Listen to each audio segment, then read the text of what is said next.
Friends బాగున్నారా? నేను బాగున్నాను. నేను ఇప్పుడు చేయబోయే వంట పేరు ఎగ్ మిల్క్ ఆమ్లెట్ అండి. దానికి కావాల్సింది ఒకటి ఎగ్గు, ఇది పసుపు అండి, జీలకర్ర, సాల్టు, కారం, మిల్క్ అండి. చేసే పద్ధతి ఎలా ఉంటుందో చూపిస్తాను. చేసుకుందాం. ఆయిల్ వేడేది, ఇంట్లో మనం ఎగ్గును బీట్ చేసుకుందాం. ఫ్రెండ్స్ ఇది చాలా బాగుంటుంది ఆమ్లెట్, ఒకసారి ట్రై చేయండి. ఎందుకంటే మేము ఎప్పుడు వేసుకుంటూనే ఉంటాము, కానీ కొత్తగా అనిపించవచ్చు. మిల్క్ ఆమ్లెట్ చాలా టేస్ట్ బాగుంటుంది, తినడానికి బాగుంటుంది, చాలా టేస్టీగా ఉంటుంది. ఇది కొంచెం పసుపు వేసుకున్నాం. తర్వాత జీలకర్ర అండి, ఇది కొంచెం జీలకర్ర, దాంట్లోకి సాల్ట్ అండి, ఒకటే ఎగ్ కాబట్టి ఎక్కువ పట్టదు, కొంచెం కారం. ఇవి కలుపుకుందాం ఫ్రెండ్స్. కలుపుకుని తర్వాత మిల్క్, దీంట్లో మిల్క్ పోస్తా చూడండి, పాలు పోస్తున్నా చూడండి. అదిగో పాలు పోసా చూడండి.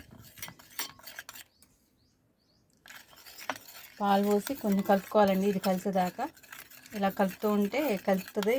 కారము సాల్ట్ కరగాలి కదా, అందుకని కలిసింది.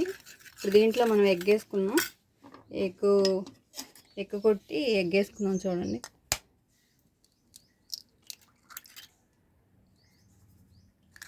ఎగ్ వేసి కలుపుకోవాలండి. మొత్తం కలిసేటట్టు బీట్ చేసుకొని ఇలా స్పూన్తో కలిపితే కలిసిపోద్ది. పాలు, ఎగ్గు, కారం, సాల్టు ఇవన్నీ కలవాలి. ప్లేన్ ఆమ్లెట్ అండి ఇది. దీంట్లో ఏమి వేయట్లేదు నేను. కారం, సాల్టు, జీలకర్ర, కొంచెం పసుపు, తర్వాత మనం పాలు కలుపుకున్నాం. ఫ్రెండ్స్ చూడండి, ఇప్పుడు నేను బాండీలో ఆయిల్ వేసుకున్నాను కదా, ఆయిల్ వేడైంది చూడండి. ఇప్పుడు వేస్తున్నా.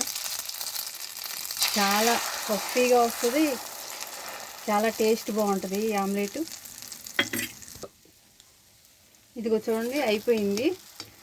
రెండు పక్కల అయిపోయిందండి. చూడండి ఎంత బాగా పొంగిందో. నేను ఒక్కటే ఎగ్ వేసాను, చాలా పెద్దగా వస్తుంది, చాలా బాగా ఎగిద్ది. స్టవ్ ఆపేసుకున్నాం.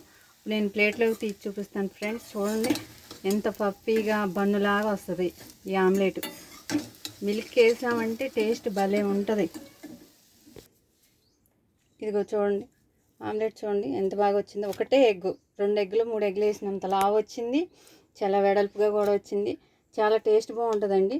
కాకపోతే వేడిగా ఉంది. టేస్ట్ చేద్దామంటే ఒకసారి మీరు కూడా ట్రై చేయండి ఫ్రెండ్స్. నా వీడియోలు చూస్తున్నారు కానీ ఎవరు లైక్ చేయట్లేదండి. షేర్ చేయండి, సబ్స్క్రైబ్ చేయండి ఫ్రెండ్స్. ఒకసారి ట్రై చేయండి ఫ్రెండ్స్ ఈ ఆమ్లెట్ మీరు కూడా.